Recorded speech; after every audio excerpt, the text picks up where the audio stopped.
At my father's funeral, whispers were already going around that I was only there for the inheritance. Later, when the attorney opened my dad's will, he read a short note meant just for me, 3 words that changed everything.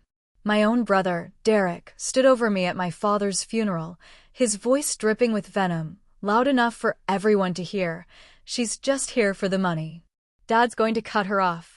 The laughter from my family felt like a punch to the gut, but nothing could have prepared me for the moment the lawyer walked in, holding a single USB stick, and my deceased father's face suddenly appeared on screen, about to drop a truth bomb that would shatter everyone's assumptions. Hi everyone, I'm Maya Sanchez, and at 28, I never imagined my life would turn into something straight out of a movie. You see, growing up, my connection with my dad, Arthur, was everything to me. He was this incredibly driven real estate developer in Boston, built his company from practically nothing, but he always made time for me, especially when I was little. I still remember our fishing trips to Cape Cod. I was maybe 8. He'd wake me up before dawn, the whole ritual, packing the truck, the quiet drive. Maya, my little artist, he'd call me, the early bird catches the fish. Those mornings on the water, he'd teach me about patience, about the ebb and flow of things. He'd say, "The business world is just like fishing, honey. You need to know where to look, when to wait, and when to reel in your opportunity." I could feel how much his company meant to him.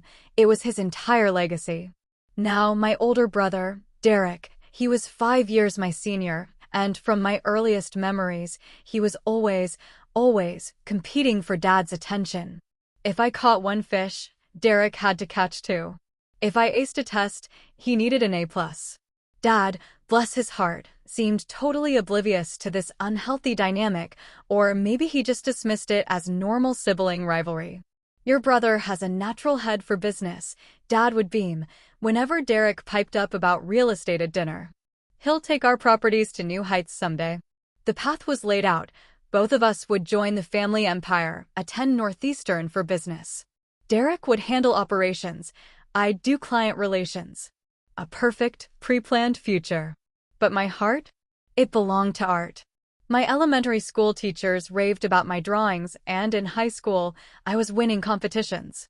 While Derek was deep into business journals, I was filling sketchbooks, experimenting with every paint and medium imaginable. The first real clash with Dad hit during my senior year of high school. College acceptance letters rolled in, and I chose the Rhode Island School of Design over Northeastern. Dad just couldn't wrap his head around it. "Art is a hobby, Maya, not a career," he boomed during what became this explosive argument in his office. "The family business is your future. It's security. It's your future you're talking about," I shot back. I never agreed to any of it. That night, it was like a chasm opened up between us. And Derek? Oh, he saw his opening. "Don't worry, Dad," he chimed in at dinner while I just sat there numb. "I'll make sure your properties thrive for another generation." Just like that, he solidified his position as the loyal son, the one who wouldn't disappoint. After that, Dad became this distant figure. Our fishing trips, gone. Our conversations, short, formal, almost like we were strangers. He still paid for my art education, which I was immensely grateful for, but our relationship? It was fundamentally broken. Meanwhile, Derek was a master manipulator. He started twisting the narrative about me to everyone. Our Uncle Richard and Aunt Carol, our cousins, Dad's business partners. I became the ungrateful daughter who abandoned her father's legacy. Derek made sure they all knew how betrayed Dad felt. "She doesn't even call him anymore," I overheard Derek telling Uncle Richard at Christmas during my sophomore year. The truth? I had called him just the week before, but he hadn't picked up. When I confronted Derek, he just shrugged, a smug smirk on his face. "I'm just telling it like it is, sis. You made your choice." By the time I graduated art school, the story was set in stone. Derek, the devoted son, me, the one who turned her back. And the worst part? Dad, I could see him starting to believe it, too. My college years flew by in a blur of studios, exhibitions, and part-time jobs. Despite the growing void between us, I kept trying to reach out to Dad. I'd send him photos of my art, desperate for him to see that my choice wasn't a rejection of him, but a pursuit of my own passion.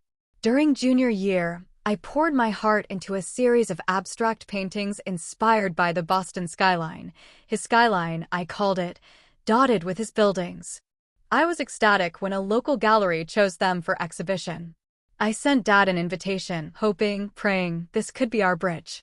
"I'd love for you to come," I said on the phone, my voice trembling slightly. "The opening's Friday at 7.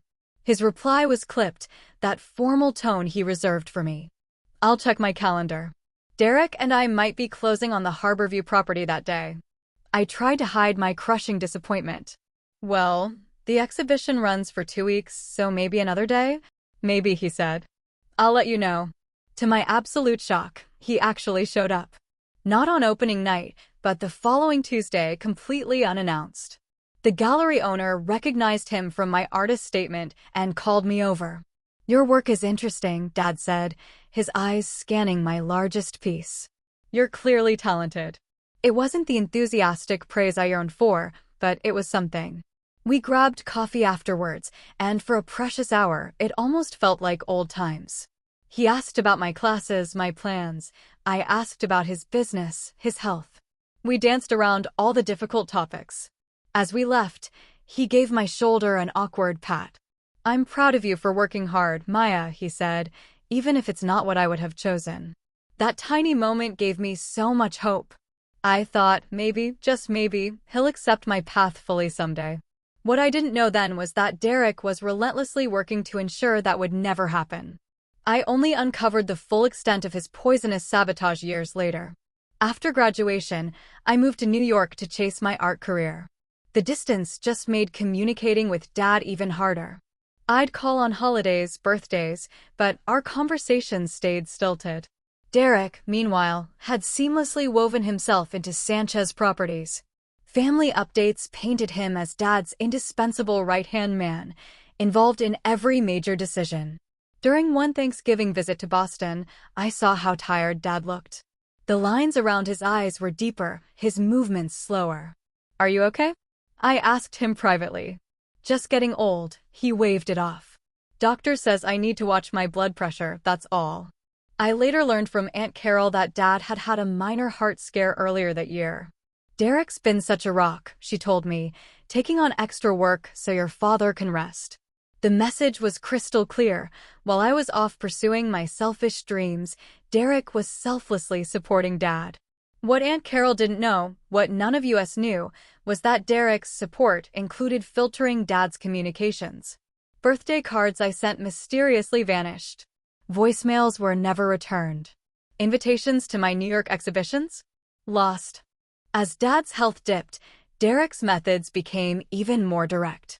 During my rare visits home, he'd engineer situations to reinforce his narrative about me.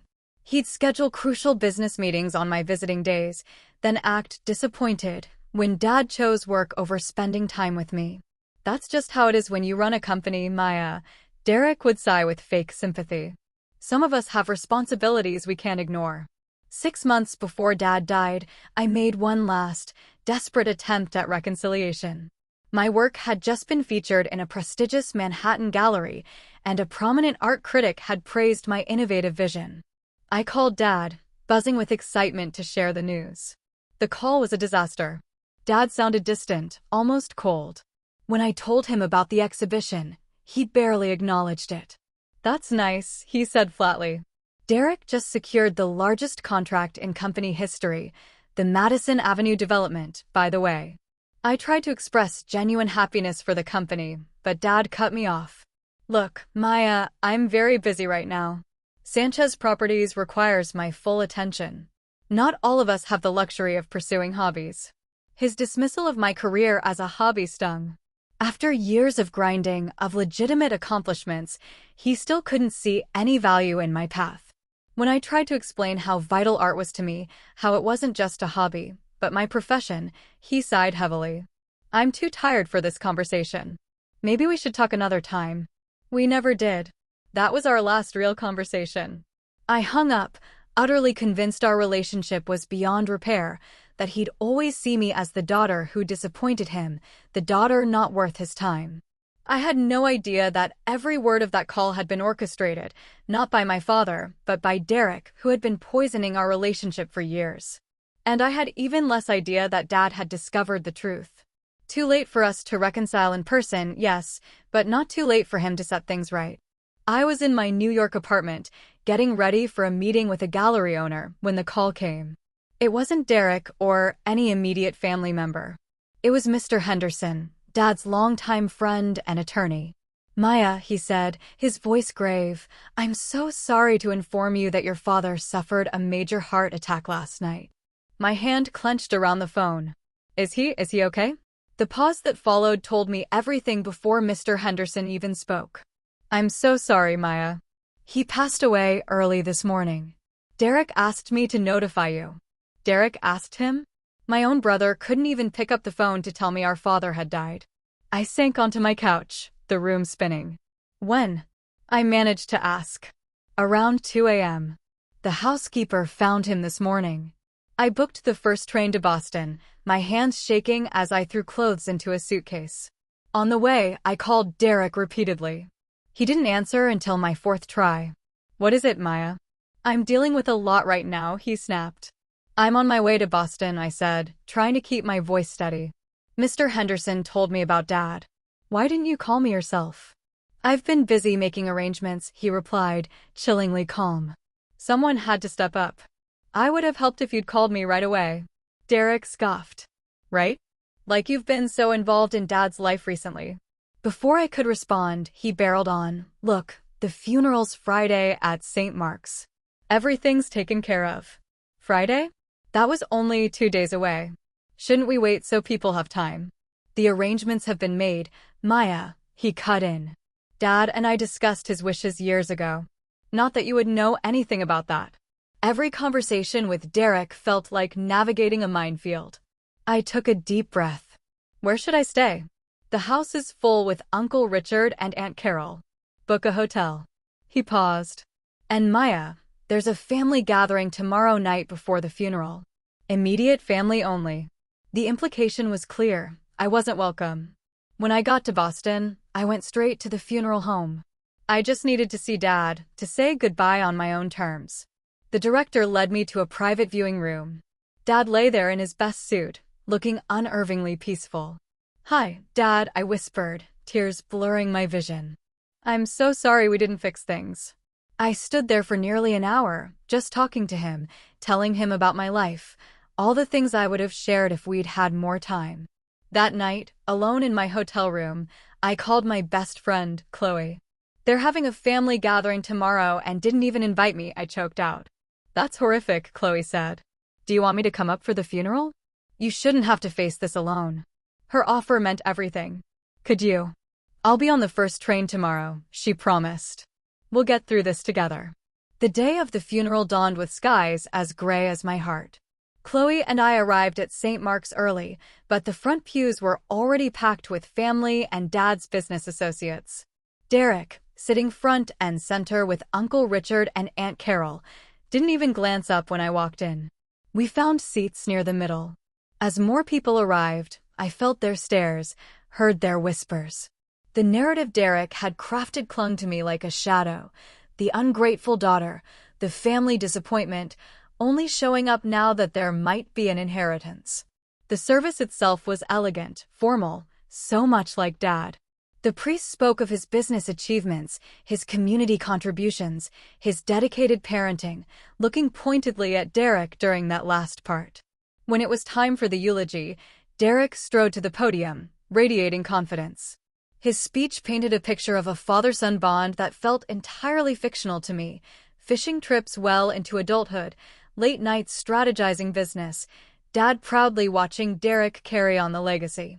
My father often said that family was everything to him, Derek choked out, his voice thick with practiced emotion. He believed in loyalty, in showing up for the people you love, in honoring your commitments. The subtext was impossible to miss. Everyone in that church knew he was contrasting his dedication with my abandonment. I felt Chloe's hand squeeze mine as I fought to keep my composure. "Some people," Derek continued, a quick, icy glance in my direction, "choose to abandon their responsibilities, their family legacy. But Dad and I always understood the importance of staying true to your roots. After the service, people gathered in the church hall for the reception. Dad's business associates offered condolences, but most interactions were brief, awkward.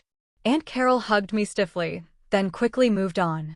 I was pouring myself a coffee when Derek approached, flanked by two cousins. "Enjoying yourself?" he asked, his voice low but loud enough for nearby guests to hear. "Must be nice to show up after years of absence and be treated like family." "Derek, this isn't the time or place," I replied, trying to keep my voice steady. "We're here to honor Dad." "Honor Dad?" Derek laughed, a sharp, bitter sound. "Is that why you're here?" "Because from where I'm standing, it looks like you're just here for the money. Dad's going to cut you off, you know." Several heads turned. My face burned with humiliation. "You have no idea why I'm here," I said. "Don't I?" Derek's smile was cruel. "You haven't cared about this family for years. You didn't care when Dad needed heart medication. You didn't care when he was working himself to death. You only care now that there might be something in it for you." People were openly staring now. I heard someone snicker.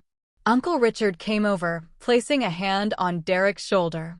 "Perhaps Maya should just leave," he suggested, not even looking at me. "She's not really family anymore, is she?"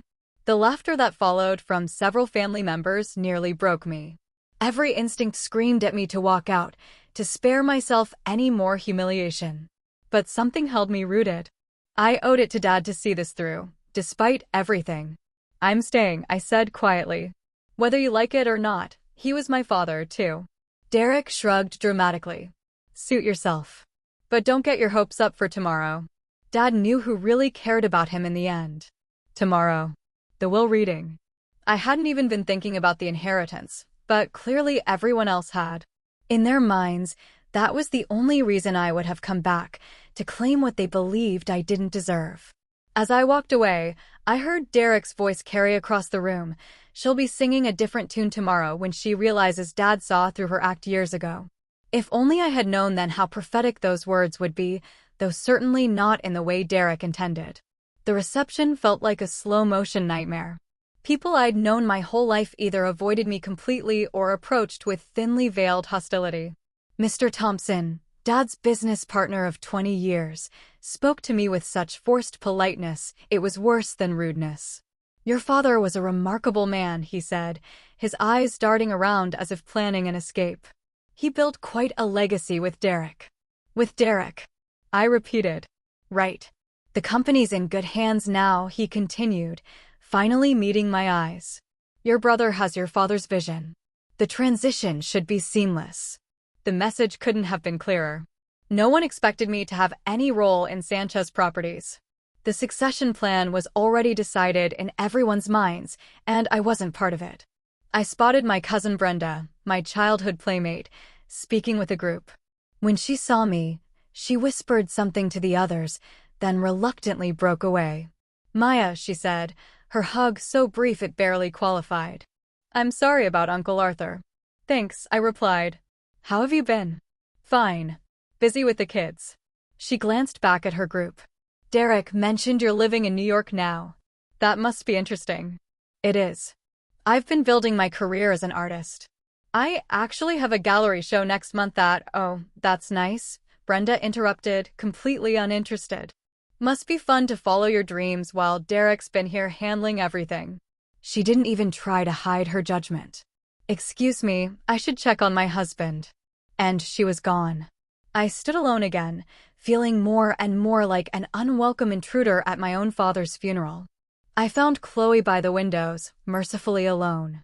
"This is worse than I expected," I whispered to her. "They all hate me."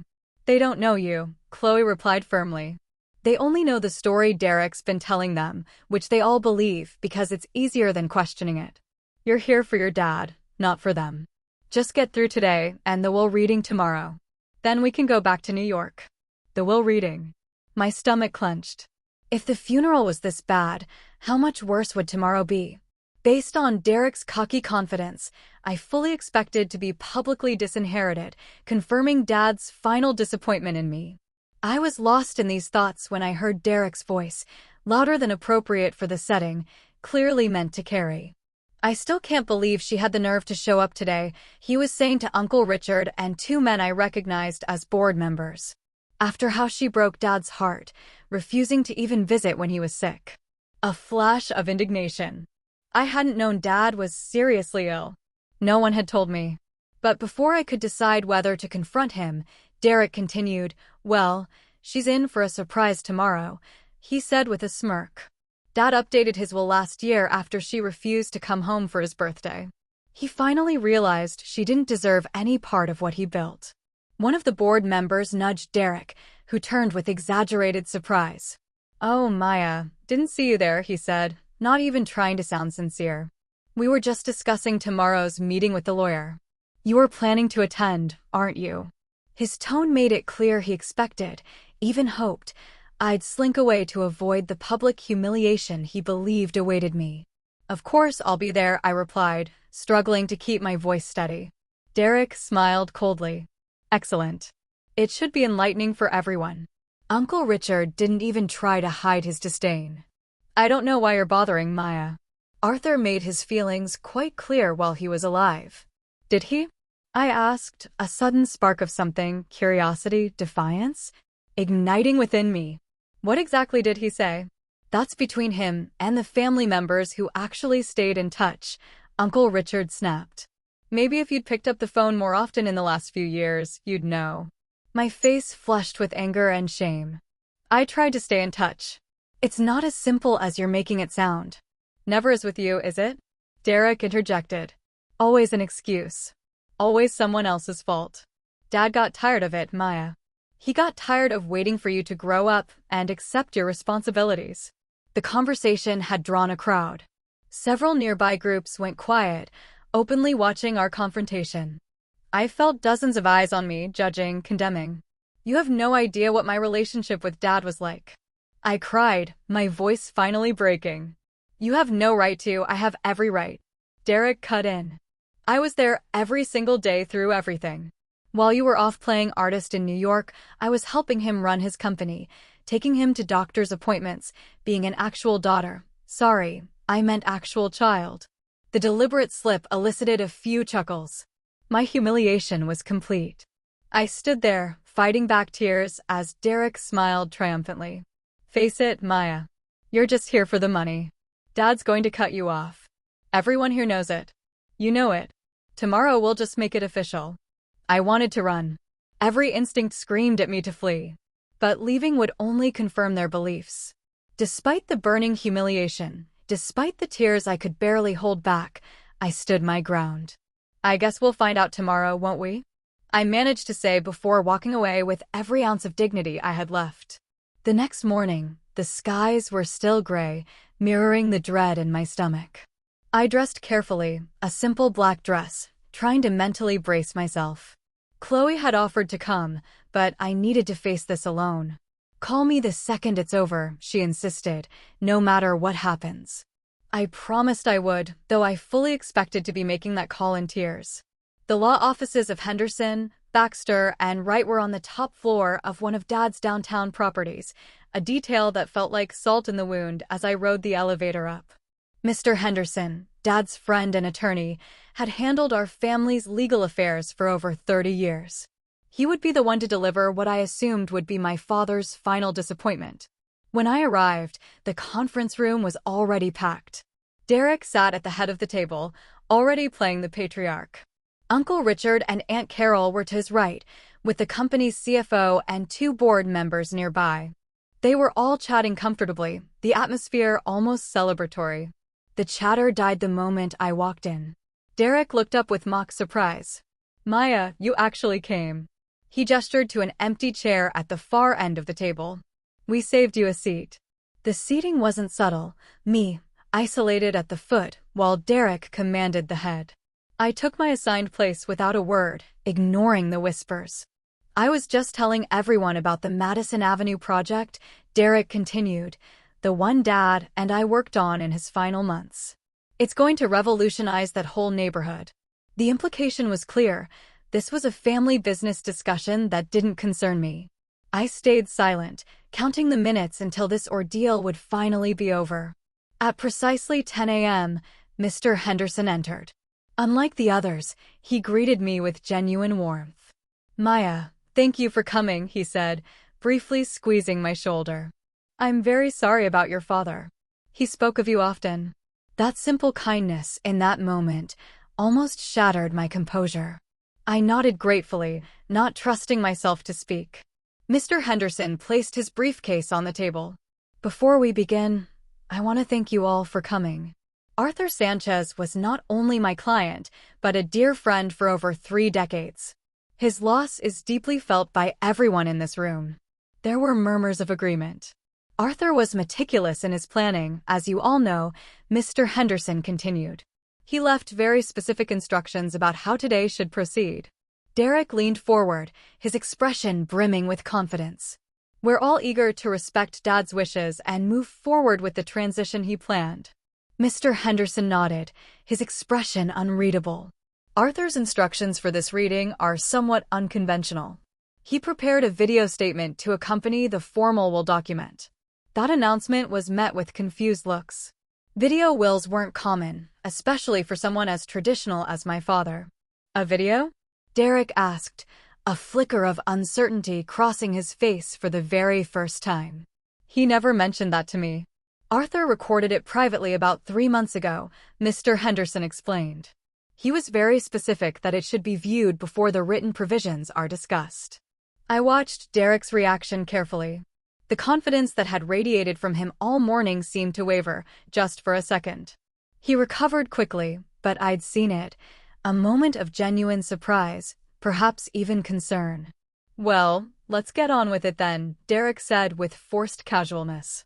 "I'm sure Dad just wanted to add a personal touch to his formal wishes." Mr. Henderson nodded to his assistant, who brought in a laptop and projector. "We'll display the video on the screen at the end of the table." As the equipment was set up, the entire atmosphere shifted. What had felt like a mere formality now held an element of unpredictability. I saw Derek whispering intensely to Uncle Richard, whose face grew increasingly worried. "Arthur was very explicit that everyone listed in the will be present for this video," Mr. Henderson announced, consulting a paper. He read through a list of names, checking off each person. "Excellent, we're all here." He nodded to his assistant. "We're ready to begin." The lights dimmed and Mr. Henderson inserted a USB drive. After a moment, the projector illuminated the screen, and there was my father. The sight of him, healthy, composed, alive, hit me like a physical blow. He sat at his desk, wearing his navy suit, looking directly into the camera, as if at each of us. The room went completely silent. Even Derek seemed momentarily stunned by this posthumous appearance of our father. "Hello everyone," Dad began, his voice so familiar it made my throat tighten with fresh grief. "If you're watching this, then I'm no longer with you. I've asked Mr. Henderson to share this message because there are truths that need to be spoken. Truths I regrettably didn't recognize until it was almost too late." He paused, gathering his thoughts. I glanced around.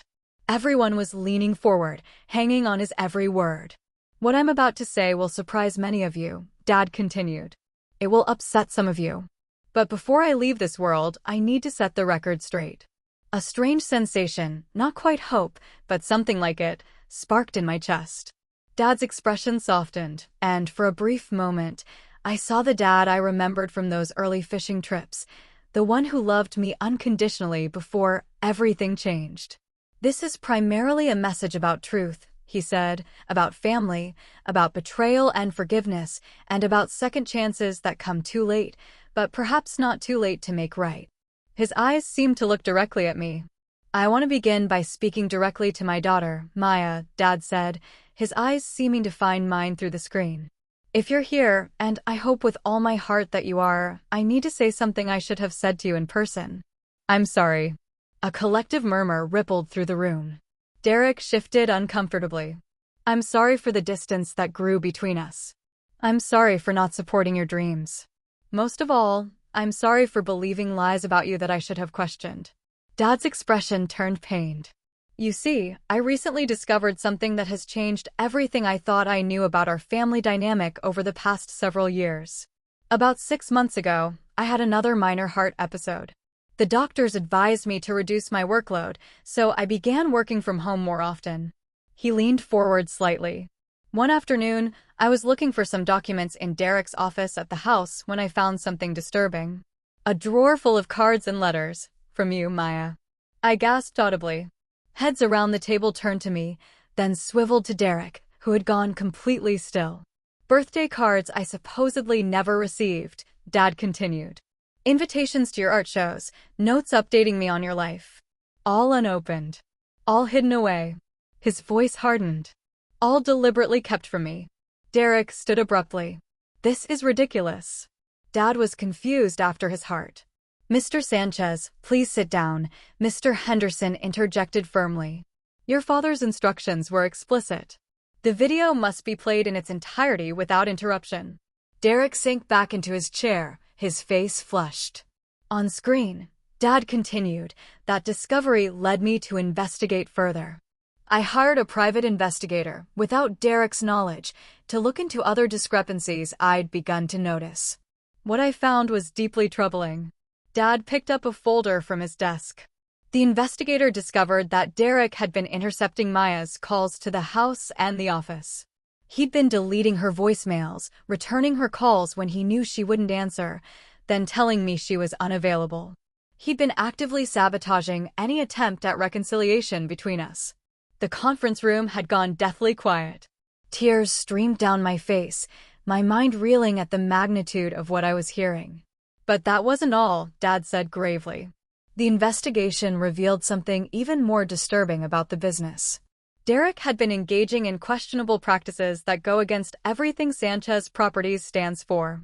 He'd been cutting corners on building materials, falsifying inspection reports, and in one case, bribing a city official to expedite permits. Someone gasped. The board members exchanged alarmed glances. I built this company on integrity, Dad said, his voice rising with emotion. My father taught me that our name meant something, that a Sanchez property was built to last, built with pride and honesty. Derek betrayed those values for profit and expediency. Derek was now visibly sweating, his earlier confidence completely evaporated. This is a misunderstanding, he stammered to no one in particular. Dad was confused. The medication, Mr. Sanchez, Mr. Henderson warned again. Please. On screen, Dad's expression softened again. Maya, when I discovered all this, my first instinct was to call you immediately. But I realized something important. You shouldn't have to hear my apology over the phone. You deserved better than that. I made arrangements to come to New York to see your life there, to meet you on your terms. My heart clenched painfully. But you never came, I thought, a silent whisper. As if hearing me, Dad continued, I had planned to visit you the week after that final call, the one where I was so distant. That call wasn't what you thought. I was distant because I was angry not at you, but at Derek and at myself for being so blind for so long. I was planning to surprise you in New York, to see your gallery, to finally tell you in person how proud I am of you. Dad paused, emotion momentarily overwhelming him. My heart had other plans, it seems. So, this video will have to serve as the apology and recognition you deserve. He picked up another folder. I've been following your career, Maya, not through Derek's filtered updates, but through art magazines and gallery websites. I've seen your reviews, your exhibitions. I've even purchased several of your pieces through an intermediary. This revelation stunned me completely. Dad had bought my artwork? Supported my career anonymously? Your creativity, your vision, your determination to follow your own path, these are qualities to be admired, not condemned. I was wrong to try to force you into a mold that didn't fit. You aren't just a talented artist, Maya. You're a businesswoman in your own right, building something from nothing, just as I did when I was young. Dad straightened in his chair, his expression becoming more formal. Now, to the matter of my will and the future of Sanchez Properties. Derek leaned forward again, tension evident in every line of his body. Given what I've discovered about Derek's business practices and his deliberate deception regarding Maya, I cannot, in good conscience, leave the company solely in his hands. My original will, drafted 5 years ago, would have made Derek the primary inheritor of both my personal estate and Sanchez properties, with a small trust established for Maya. Derek nodded slightly, as if this confirmed what he'd been telling everyone. That will has been revoked, Dad continued firmly. In its place, I have established the following provisions. The room went completely still. I could almost hear hearts beating in the silence. To my son, Derek Sanchez, I leave a cash inheritance of $500,000 to be held in trust and distributed in annual payments of $50,000. This is contingent upon his cooperation with the ethics investigation I have initiated at Sanchez Properties and his completion of a business ethics program at Northeastern University. Derek's face drained of color. What? He whispered hoarsely.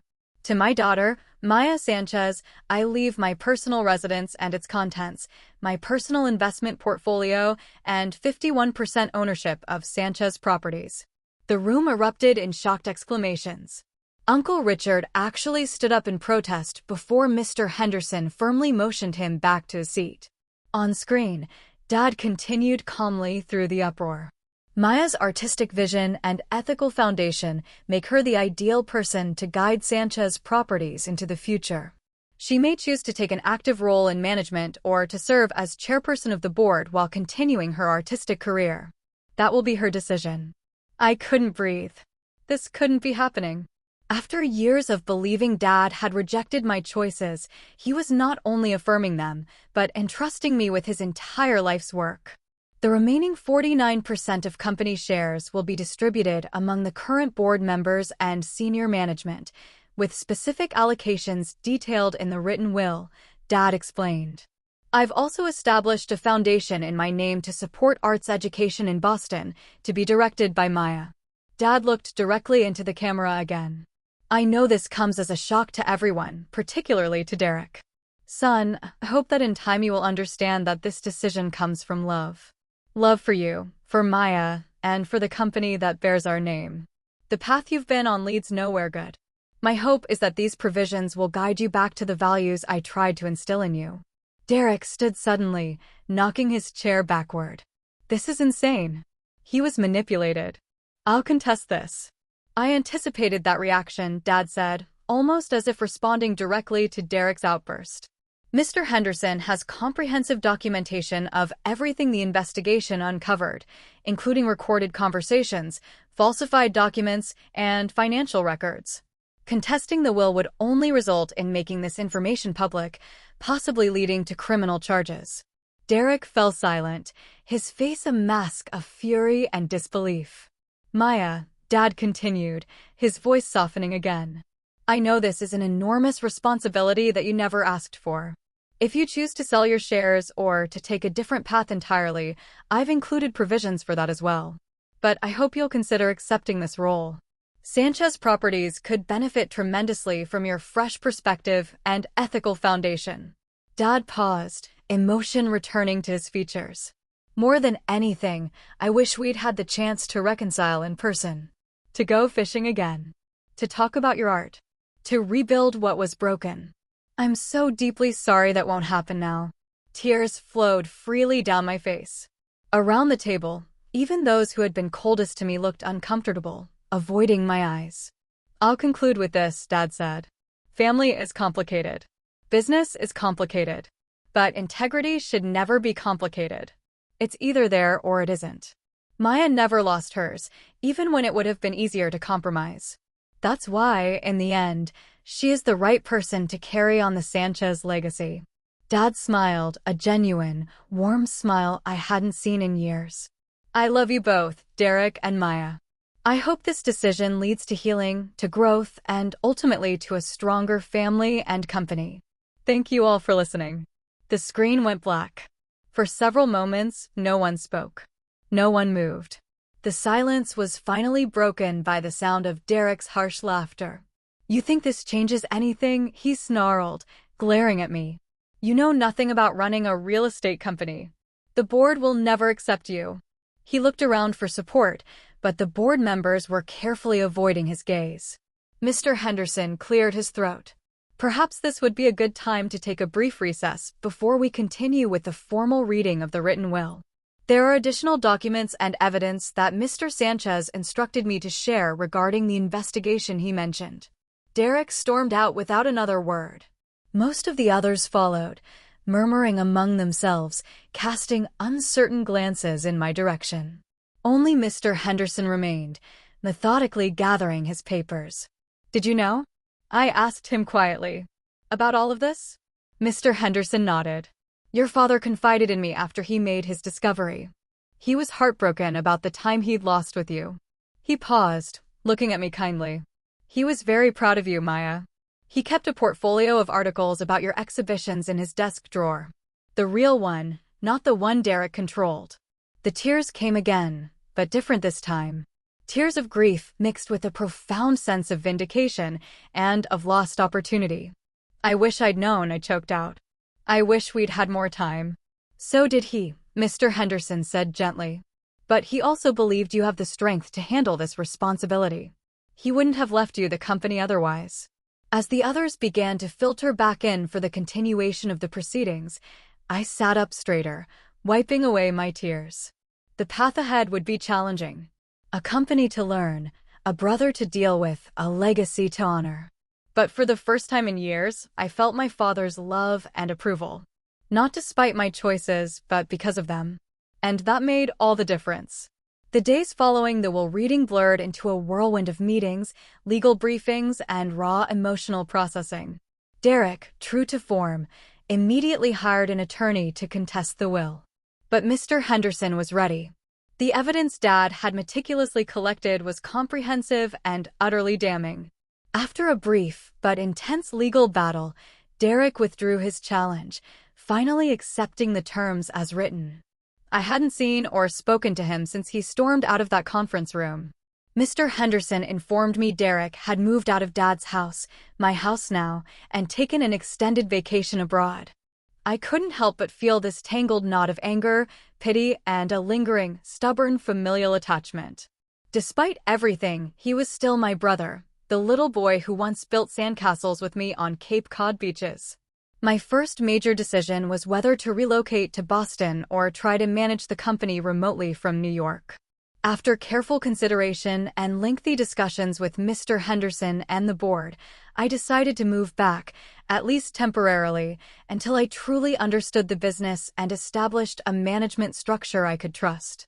The company transition wasn't seamless. Several longtime employees, fiercely loyal to Derek, resigned.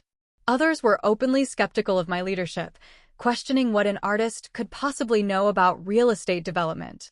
I faced these challenges head-on, pouring the same dedication I'd given my art into understanding the business. "I'm not pretending to be an expert in real estate," I told the assembled employees during my first company-wide meeting. "But I know my father's values and I know mine.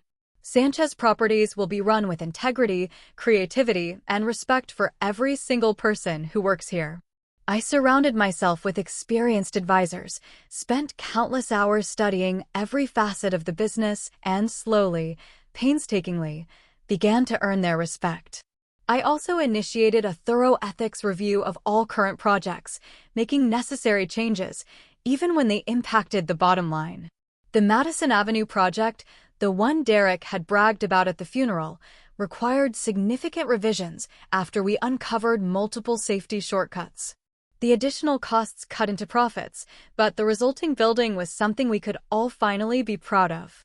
At its ribbon-cutting ceremony, 6 months after Dad's death, I felt his presence so strongly, approving of the difficult but right decisions. Gradually, family members began to reach out. The first was my cousin Brenda, who called hesitantly one afternoon. "I owe you an apology," she said without preamble. "I believed Derek's version of things without ever asking for yours.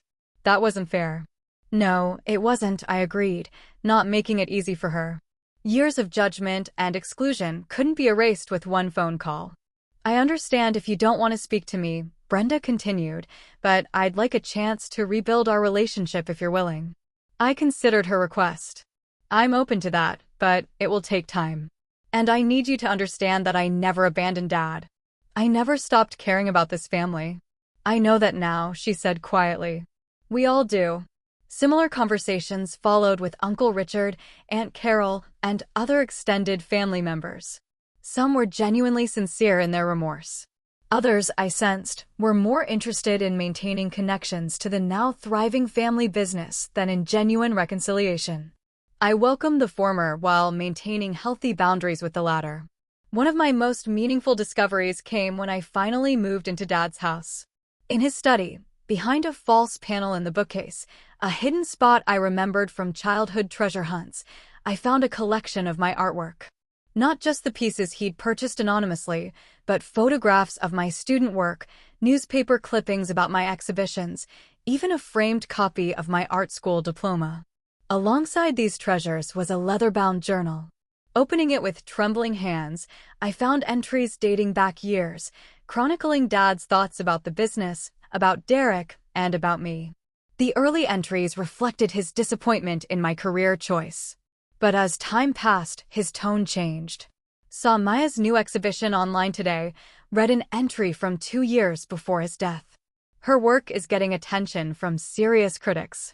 There's a depth to her paintings that reminds me of how she used to see the world as a child, always noticing things the rest of us missed. I wish I could tell her how proud I am, but the distance between us now feels unbridgeable.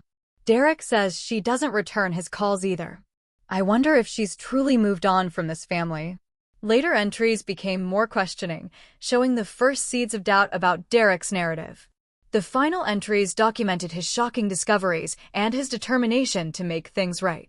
The private investigator confirmed my worst fears today. He wrote 3 months before his death. Derek has been systematically keeping Maya away from me, intercepting our communications for years. How could I have been so blind? My son has betrayed not only his sister, but the core values I thought I'd instilled in him.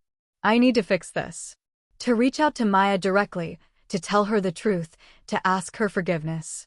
I'm planning a trip to New York next month. I only hope it's not too late to repair what's been broken.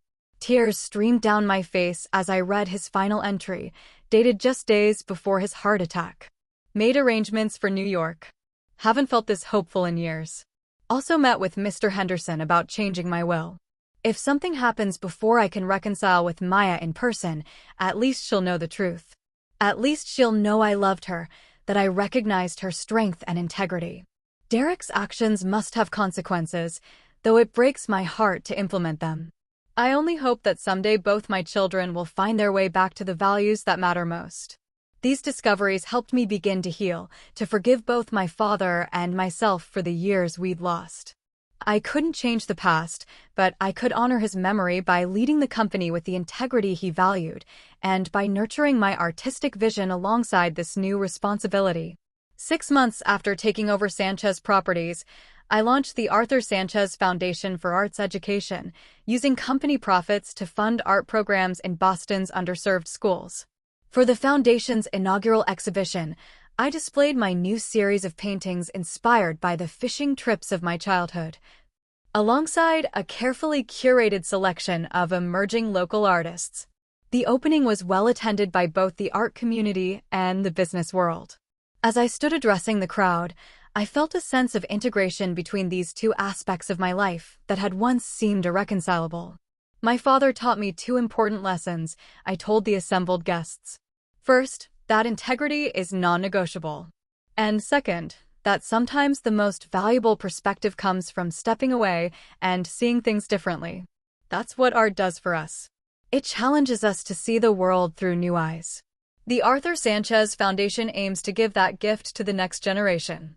After the speeches, as guests mingled and admired the artwork, Mr. Henderson approached me with a gentle smile.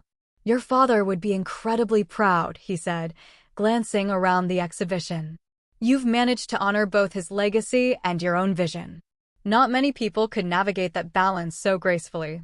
"I wish he could see it," I replied, the familiar ache of loss momentarily sharpening.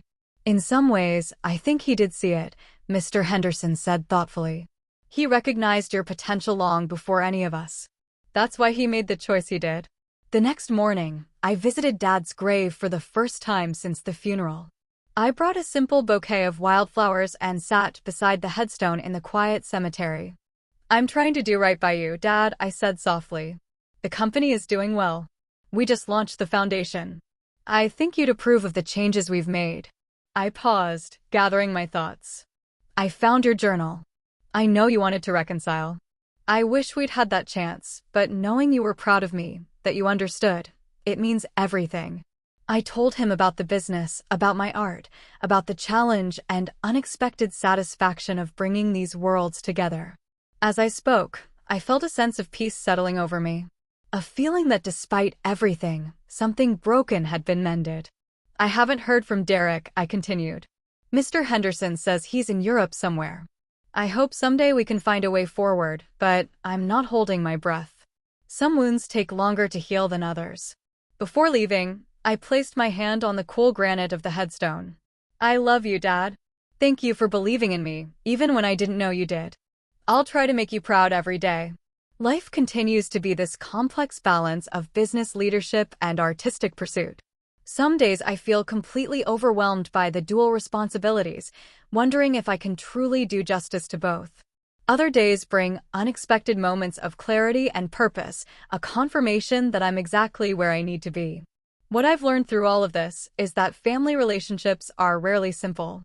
They're shaped by misunderstandings, by the stories we tell ourselves and each other, by opportunities taken and by those tragically missed. My father and I lost years we can never get back. But in the end, truth prevailed. His final act gave me not just a business empire, but something far more valuable, the knowledge that he saw me, truly saw me, and loved me for exactly who I am. Have you ever experienced a moment when truth finally came to light after years of misunderstanding? How did it change your perspective on your relationships? Please share your thoughts in the comments below. If this story resonated with you, hit the like button and subscribe for more stories about family, healing, and finding your path. Thank you for joining me on this journey, and remember that sometimes the greatest gifts come wrapped in the most unexpected packages.